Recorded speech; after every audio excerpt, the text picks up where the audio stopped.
Godzilla আর কং দুই মহা শক্তিশালী টাইটান, এ ব্যাপারে কারোর কোনো সন্দেহই নেই। কিন্তু যদি ওদেরই প্রজাতির মানে গডজিলার মতো আরও একটা গডজিলা বা কং এর মতো আরও একটা জায়েন্ট গরিলা বা ওরাংওটাং টাইপ চলে আসে, আর তারা যদি হয় গডজিলা আর কং এর চেয়ে আরো বেশি শক্তিশালী, তাহলে এরা সামনাসামনি এলে কি আবার টাইটানদের মহাযুদ্ধ শুরু হবে? এইরকমই একটা মুভির কাহিনী নিয়ে আজকে আমি হাজির হয়েছি, যার নাম Godzilla x Kong the new empire, যেটা মনস্টার ভার্সের 5 নম্বর মুভি। আর এটা রিলিজ হয়েছিল 2024 সালে, এবং এর আগের মুভিগুলো এক্সপ্লেন আগেই হয়ে গেছে, বোঝার সুবিধার জন্য সেইগুলো অবশ্যই দেখে নিও। আর আজকে আমরা জানবো Godzilla x Kong the new empire মুভির কাহিনী। তো সিনেমার শুরুতেই আমরা দেখতে পাই হলো আর্থের দৃশ্য, আর সেখানেই এন্ট্রি হয় আমাদের কং এর। এর আগের পার্ট মানে গডজিলা ভার্সেস কং মুভির শেষেই আমরা দেখেছিলাম কংকে আবার হলো আর্থে ফিরিয়ে আনা হয়েছে, এবং এরপর প্রায় 3 বছর কেটে গেছে, আর কং এখন এখানকার পরিবেশের সাথে বেশ মানানসই হয়ে গেছে।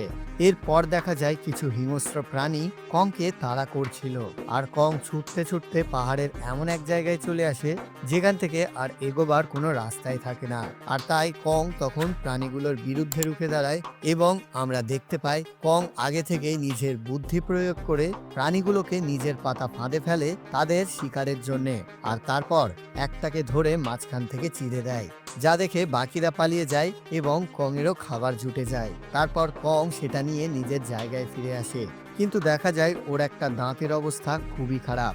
এরপর আমরা বুঝতে পারি কং এখানকার পরিবেশের সাথে খাপ খাইয়ে নিলেও সে বড্ড একাকিত্ব বোধ করে, কারণ তার প্রজাতির সে একমাত্রই জীবিত প্রাণী। আর এই কারণেই সে হলো আর্থ জুড়ে নিজের প্রজাতির কাউকে খোঁজার চেষ্টা করে যায়। এরপর কং একটা আওয়াজ শুনতে পায় এবং সেদিকে ছুটে যায়, কিন্তু গিয়ে দেখে ওটা একটা অদ্ভুত টাইপ ব্যাঙ। আর কং আবার নিরাশ হতাশ হয়ে সেখানেই বসে পড়ে। এর পরের সিনে দেখা যায় সারফেস আর্থের দৃশ্য, যেটাকে আমি সহজভাবে বোঝানোর জন্য পৃথিবীর ওপরের দৃশ্য বলবো। তো যাই হোক, সেখানেই একটা বড় স্পাইডার টাইপ মনস্টার রোমে হামলা করে, আর তাকে আটকানোর জন্য সেখানে উপস্থিত হয় গডজিলা, এবং তারপরই শুরু হয় দুজনের লড়াই। তবে আগে এত লড়াইয়ের ফলে বর্তমানে গডজিলার ফাইটিং স্কিল আগের চেয়ে অনেক ভালো হয়ে গেছে, আর তাই সে খুব সহজেই সেই মনস্টারটাকে হারিয়ে দেয়। এবং এর পরের সিনে আগের মুভি সেই ডক্টর অ্যান্ড্রিউজের মারফত আমরা জানতে পারি যে বর্তমানে কং হলো আর্থকেই নিজের জায়গা বানিয়ে নিয়েছে, আর তাই গডজিলা সারফেস আর্থেই রোমান কলোসিয়াসে থাকে। এবং যেহেতু ওরা মুখোমুখি হয় না, তাই সবকিছু শান্ত, কিন্তু ওরা আবার মুখোমুখি হলে ওদের লড়াই হতে পারে। তারপর আমরা দেখি হলো আর্থে মোনার্ক আউটপোস্ট 1-এর দৃশ্য, আর এই আউটপোস্ট থেকে কং এর উপর নজর রাখা হচ্ছে। তখনই ওখানকার লোকেরা একটা নতুন সিগন্যাল রিডিং পায়, আর এটা আসে সেখান থেকে যেখানে কং আগের সিনে ওই প্রাণীগুলোর সাথে লড়ছিল, এবং সেই লড়াইয়ের ফলেই আমরা দেখেছিলাম ওখানকার জমি ধসে একটা গর্তের সৃষ্টি হয়েছে, আর এই অদ্ভুত সিগন্যাল রিডিংটা ওখান থেকেই আসছিল। এর পরের সিনে সারফেস আর্থে মোনার্কের হলো আর্থ অ্যাক্সেস পয়েন্টের দৃশ্য আমরা দেখতে পাই, যেখানে ডক্টর অ্যান্ড্রিউসকে একটু আগের আউটপোস্ট 1-এর সেই অদ্ভুত সিগন্যালের কথা জানানো হয়, আর এটা শোনার পর সে একটা সার্ভে টিম তৈরি করার নির্দেশ দেয়। এরপর আমরা দেখতে পাই আগের মুভি সেই জিয়াকে, যে কিনা ইউই উপজাতির শেষ জীবিত সদস্য। আর আগের পার্টেই জেনেছিলাম জিয়া বর্তমানে ডক্টর অ্যান্ড্রিউজের কাছে ওর মেয়ের মতোই মানুষ হচ্ছে, আর তাই সে এখন এখানকারই সাধারণ বাচ্চাদের মতো জীবনযাপন করছে। কিন্তু তারপর দেখা যায় ওর ক্লাস চলাকালীন হঠাৎ সে বেশ কিছু অদ্ভুত ভিশন টাইপ দেখতে পায়, আর সেই ঘোরের মধ্যেই সে অদ্ভুত নকশা বা ছবি টাইপ আঁকে, যার অর্থটা সে তখন নিজেও বুঝতে পারে না। এরপর বাড়ি ফিরে ডক্টর অ্যান্ড্রিউস যখন জিয়ার আঁকা সেই ছবিটা দেখে, তখন লক্ষ্য করে যে এই ছবিটা হুবহু মোনার্কের আউটপোস্ট 1-এ পাওয়া সেই সিগন্যাল রিডিং এর মতো। আর তাই এই সম্পর্কে আরো খোঁজ খবর নেওয়ার জন্য ডক্টর অ্যান্ড্রিউস পৌঁছে যায় আগের পার্টে দেখা সেই বার্নি হাইজের কাছে। এবং গডজিলা ভার্সেস কং মুভিতেই আমরা দেখেছিলাম বার্নি হাইজ এই মনস্টারদের, বিশেষ করে গডজিলা সম্পর্কিত অনেক নলেজ রাখে, এবং এই ব্যাপারে সে তার পডকাস্ট চ্যানেলেও বলে। পাশাপাশি মেকা গডজিলাকে আটকানোর কাজেও তার একটা বড় অবদান রয়েছে, আর তাই এই সিগন্যাল রিডিং এর ব্যাপারে বোঝার জন্য সে হয়তো হেল্প করতেও পারে। তবে বার্নি হাইজের সাথে একটু কথোপকথনের পরেই বার্নি জানায় সে হেল্প করতে প্রস্তুত, কিন্তু বদলে সে ওর পডকাস্টের কন্টেন্টের জন্য হলো আর্থে যেতে চায়। ওদের এই কথা চলছিল, তখনই একটা এমার্জেন্সি অ্যালার্ট সিগন্যাল আসে এবং জানা যায় যে গডজিলা হঠাৎ অস্থির টাইপ হয়ে উঠেছে। আর পরের সিনেই দেখা যায় গডজিলা নিজের বিশ্রামের জায়গা থেকে উঠে পড়েছে, মানে সে হয়তো কোনো থ্রেট বা বিপদের আভাস পেয়েছে, আর তাই সে হয়তো সেই জন্যে কোথাও একটা যাওয়া শুরু করে দিয়েছে। তখনই অন্যদিকে দেখা যায় কং হঠাৎ ফলোয়ার ছেড়ে মোনার্কের অ্যাক্সেস পয়েন্টে এসে পৌঁছেছে, যে কারণে ডক্টর অ্যান্ড্রিজ সহ সকল কর্মীরা ভেবে বসে যে গডজিলা হয়তো কং এর আসার আভাস পেয়েছে, আর তাই সে অস্থির হয়ে উঠেছে। কিন্তু কং এর কাছে গিয়ে তারা জানতে পারে আসলে কং এর যে দাঁতটা খারাপ হয়ে গেছে সেটা ঠিক করার জন্যই কং এখানে এসেছে। এরপরই আমরা একটা নতুন চরিত্রের সাথে পরিচিত হই, যার নাম ট্র্যাপার, যে কিনা একজন প্রাণীদের ডাক্তার টাইপ, আর সে এসেছে কং এর সেই দাঁতটা ঠিক করতে। আর তারপর ডক্টর অ্যান্ড্রেজের সাথে ট্র্যাপারের কথোপকথনে আমরা জানতে পারি এরা দুজন অনেক দিনের ভালো বন্ধু। এরপর সেখানে বার্নি হাইস চলে আসে এবং সে জানায় যে সে ওই সিগন্যাল রিডিংগুলো সম্বন্ধে রিসার্চ করে জানতে পেরেছে যে এইগুলো হলো আর্থ থেকে আসছে এবং এটা এক ধরনের সাহায্যের সিগন্যাল টাইপ, মানে কেউ একটা হয়তো হেল্প চাইছে, কিন্তু সেই হেল্পটা কি বা কারা চাইছে বা কার কাছে বা এই হেল্পটা চাওয়ার জন্য সিগন্যাল পাঠাচ্ছে সেটা কিছুই জানা যায় না। তবে গডজিলা যে এই সিগন্যালের জন্যই সক্রিয় হয়ে উঠেছে তা এখন ওরা বুঝতে পারে। আর তারপরে ওরা একটা মিটিং এর মাধ্যমে সিদ্ধান্ত নেয় যে ওরা একটা ছোট টিম নিয়ে হলো আর্থে যাবে এবং এ ব্যাপারে রিসার্চ করবে। এরপর ওরা একটা ছোট টিম নিয়ে বেরিয়ে পড়ে হলো আর্থের উদ্দেশ্যে। সেই টিমে জিয়া, ট্র্যাপার, এমনকি বার্নি হাইজও থাকে এবং তারপর ওরা সেই অ্যাক্সেস পয়েন্ট থেকে কং এর পিছু পিছু হলো আর্থে যাওয়ার জন্য রওনা দিয়ে দেয়। আর আগের বারের মতো এবারও তারা হলো আর্থে পৌঁছাতে সক্ষম হয়ে যায়, আর হলো আর্থে পৌঁছাবার পর কং নিজস্ব রাস্তায় চলে যায়। অন্যদিকে দেখা যায় পৃথিবীর ওপরের দৃশ্য, সেখানে গডজিলা কোথাও একটা যাচ্ছিল এবং দেখা যায় যে সে ফ্রান্সের একটা পারমাণবিক কেন্দ্রে গিয়ে উপস্থিত হয়েছে। আর তারপর সে ওখান থেকে প্রচুর রেডিয়েশন শোষণ করে নিজেকে চার্জ করতে থাকে। আর তারপর দেখা যায় গডজিলা সমুদ্রের নিচে চলে যায়, যেখানে টিয়ামাট নামক একটা টাইটান থাকে তার এলাকায়, এবং তারপর টিয়ামাটের সম্মুখীন হবার পর দুজনের একটা লড়াই শুরু হয়ে যায়।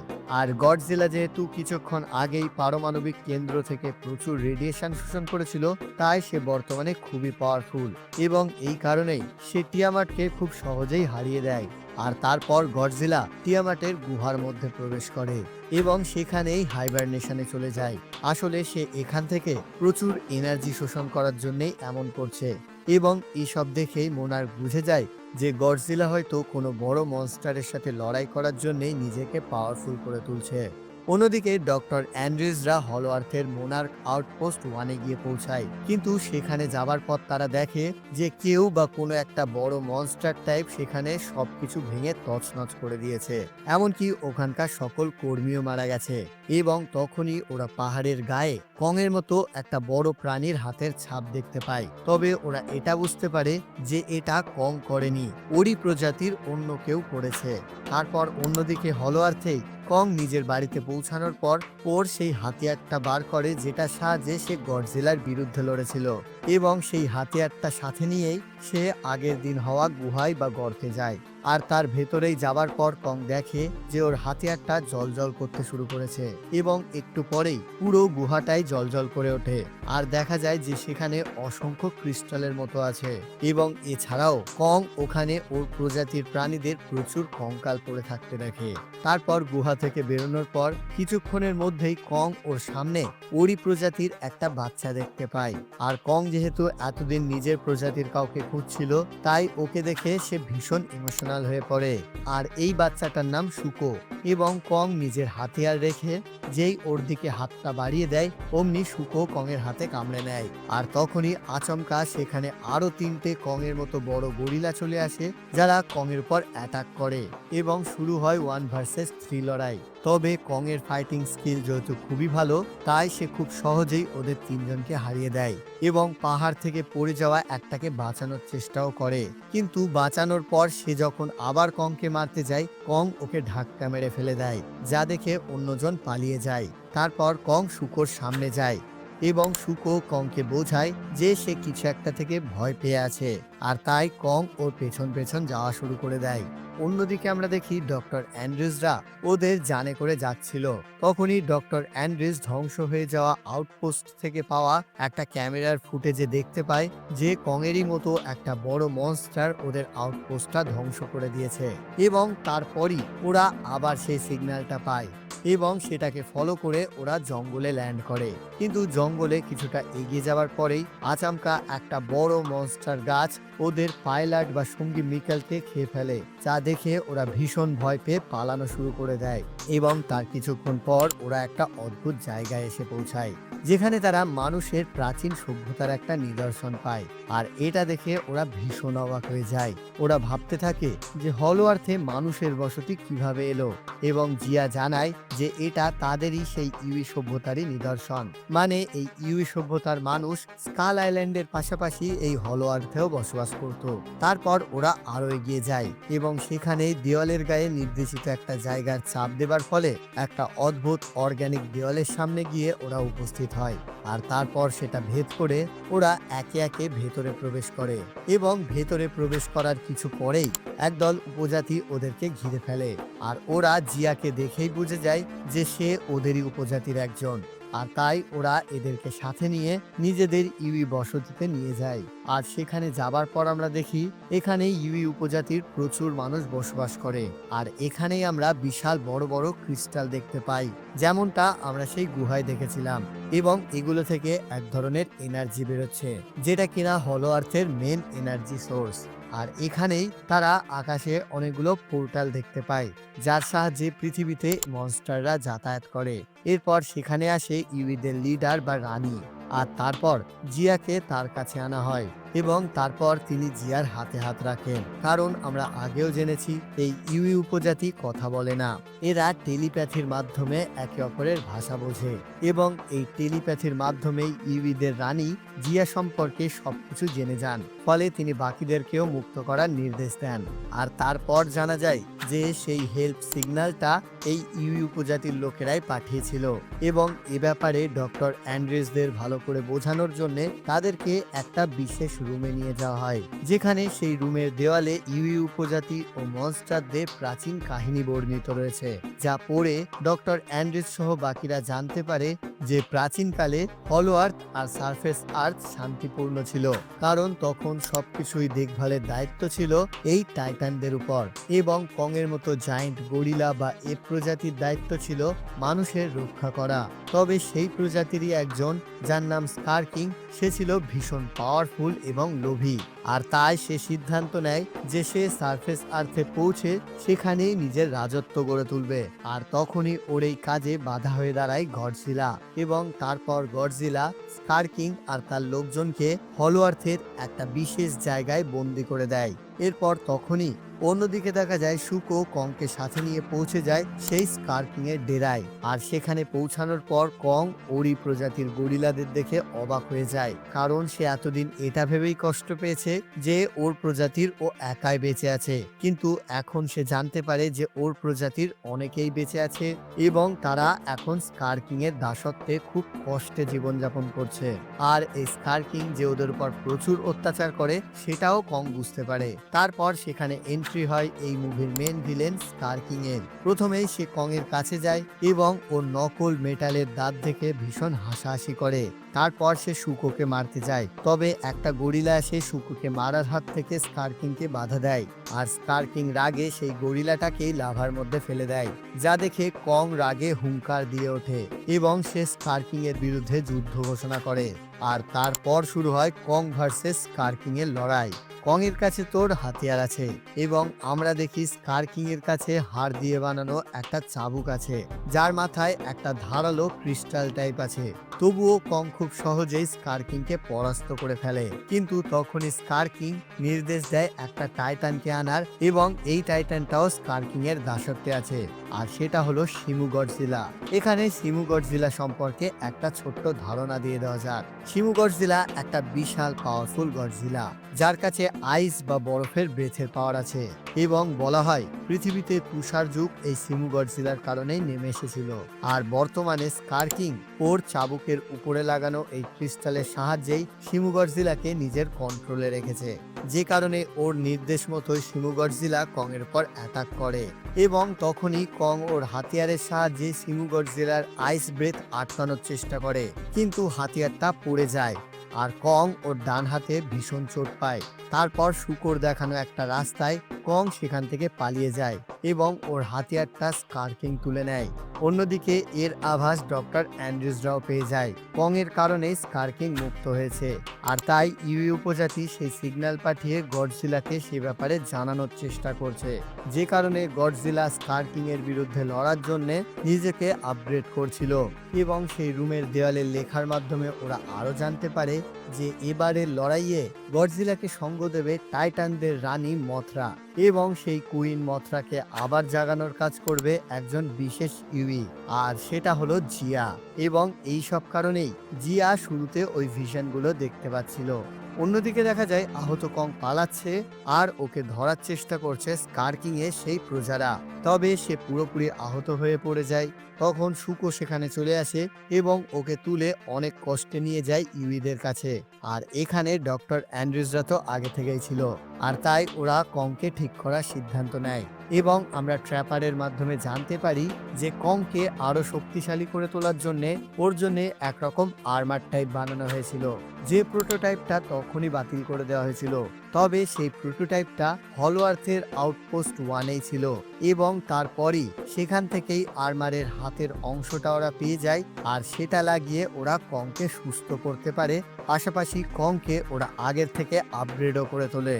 আর তারপর জিয়া কংকে হেল্প করতে বলে স্কার কিংকে থামানোর জন্যে, এবং তখনই কং কোথাও একটা যাবার উদ্দেশ্যে রওনা দেয়, যেটা দেখে ডক্টর অ্যান্ড্রিস জানায় যে স্কার কিং এর সাথে লড়ার জন্যে কং গডজিলার হেল্প নিতে যাচ্ছে। অন্যদিকে দেখা যায় স্কার কিং শিমু গডজিলা সহ ওর বাহিনী নিয়ে সারফেস আর্থের উদ্দেশ্যে রওনা দেয়, আর এটারই আভাস পেয়ে পরের সিনেই গডজিলা সেই হাইবারনেশন থেকে উঠে পড়ে, এবং টিয়ামাটের গুহা থেকে প্রচুর এনার্জি শোষণ করার ফলে গডজিলা এখন পিঙ্ক হয়ে গেছে। পাশাপাশি সে আগের চেয়ে অনেক বেশি পাওয়ারফুল হয়ে গেছে। এবং এর পরের সিনে দেখা যায় কং সারফেস আর্থের মিশারে গিয়ে উপস্থিত হয়েছে, আর গডজিলা কং এর আশার আভাস পেয়ে সবকিছু ভুলে সেখানকার উদ্দেশ্যেই রওনা দেয়। তবে অন্যদিকে ইউই উপজাতি জিয়াকে নিয়ে একটা বিশেষ রিচুয়াল করে মথরাকে জাগানোর চেষ্টা করে, এবং কিছুক্ষণের মধ্যে সত্যি মথরা জেগে ওঠে, যে কিনা এই মনস্টারদের কুইন। আর অপরদিকে সারফেস আর্থে ততক্ষণে গডজিলা আর কং মুখোমুখি হয়ে গেছে। গডজিলা কংকেই ওর আসল ভিলেন ভাবছে, যে কারণে সে কং এর উপর আক্রমণ শুরু করে। তবে কং ওর উপর পাল্টা আক্রমণ না করে নিজেকে বাঁচানোর চেষ্টা করে যায়, কিন্তু যখন গডজিলা কং এর উপর ওর অটোমিক ব্রেথ মারতে যাবে তখনই সেখানে মথরা চলে আসে এবং সে গডজিলাকে থামায়। আর তারপর সে গডজিলাকে বোঝায় যে স্কার কিংকে হারানোর জন্য গডজিলা আর কংকে টিম আপ করতে হবে। এবং অন্যদিকে দেখা যায় স্কার কিং তার বাহিনী নিয়ে ইউইদের বসতির সামনে চলে এসেছে, কারণ এখানকার পোর্টাল থেকেই তারা সারফেস আর্থে যেতে পারবে। এবং তখনই ওদের আটকানোর জন্য টিম আপ করে চলে আসে গডজিলা আর কং। আর তারপর দেখা যায় একটা দুর্দান্ত সিন, যেখানে একদিকে গডজিলা ও কং, অপরদিকে স্কার কিং ও শিমু গডজিলা, 4 টাইটানের একেবারে মুখোমুখি লড়াই। কিন্তু আগেই ইউই উপজাতিরা চালাকি করে এখানকার গ্র্যাভিটি বন্ধ করে দিয়েছিল, যে কারণে সকল মনস্টারই জিরো গ্র্যাভিটিতে মারামারি করতে থাকে। এবং গডজিলা কং ভার্সেস স্কার কিং শিমুর লড়াইয়ের পাশাপাশি মথরা আর শুকো মিলে স্কার কিং এর বাহিনীদের পরাস্ত করতে থাকে। আর তারপর কিছুক্ষণ লড়াই চলার পর স্কার কিং সফল হয় পোর্টালের মাধ্যমে সারফেস আর্থে পৌঁছাতে, এবং ওদের পেছন পেছন গডজিলা, শিমু গডজিলা, শুকো সেই পোর্টালের মাধ্যমে উপস্থিত হয় ব্রাজিলের রিও ডি জেনিরোতে। আর তারপর সেখানেই আবার শুরু হয় মনস্টারদের এই বিশাল লড়াই, এবং গোটা শহরকে তছনছ করে চলতে থাকে এই মনস্টারদের লড়াই। আর তারপরই গডজিলা কামড় মেরে স্কার কিং এর সেই চাবুক ভেঙে দেয় এবং যেই ওই ক্রিস্টালটা নিচে পড়ে যায়, সাথে সাথে শুকো সেখানে কং এর হাতিয়ার নিয়ে চলে আসে আর সেই হাতিয়ার দিয়ে মেরে সেই ক্রিস্টালটা ভেঙে দেয়, যে কারণে সিমু গডজিলা আর স্কার কিং এর কন্ট্রোলে থাকে না। আর তাই সে স্কার কিং এর উপর নিজের আইস ব্রেথ মেরে পুরোপুরি ওকে জমিয়ে দেয় এবং কং স্কার কিংকে টুকরো টুকরো করে ভেঙে দেয়। ফলে স্কার কিং এর গল্প এখানেই শেষ হয় আর আমাদের মনস্টাররা জয়ী হবার পর বিজয় গর্বে ফুলে ওঠে এবং তারপর সবকিছু ঠিকঠাক হয়ে যায়। এরপর আমরা দেখি গডজিলা আবার নিজের জায়গায় ফিরে এসে ঘুমিয়ে পড়েছে আর কং শিমু গডজিলা ও শুকোকে সাথে নিয়ে স্কার কিং এর সেই এম্পায়ারে ফিরে আসে এবং সেখানে সবার উদ্দেশ্যে ঘোষণা করে যে এখন থেকে তারা মুক্ত। আর কং হয়ে ওঠে তাদের নতুন লিডার বা রাজা, মানে কিং কং। এবং এখানেই শেষ হয়ে যায় এই মুভিটা। আর এর সাথে শেষ হয়ে যায় মনস্টার ভার্সেস আজ পর্যন্ত রিলিজ হওয়া সকল মুভি সিরিজের কাহিনী, যার প্রতিটার এক্সপ্লেনই আমাদের এই চ্যানেলে আছে। পরপর দেখে নিও, খুবই ভালো লাগবে। তো যাই হোক, আপাতত এই ভিডিওটা এই পর্যন্তই। ভিডিওটা কেমন লাগলো কমেন্টে জানাও, যদি ভালো লাগে লাইক করো, বন্ধুদের সাথে শেয়ার করে দাও। আর চ্যানেলে নতুন হলে অথবা এরকম নতুন নতুন মুভি এক্সপ্লেনের জন্য চ্যানেলটাকে সাবস্ক্রাইব করে দাও। টাটা।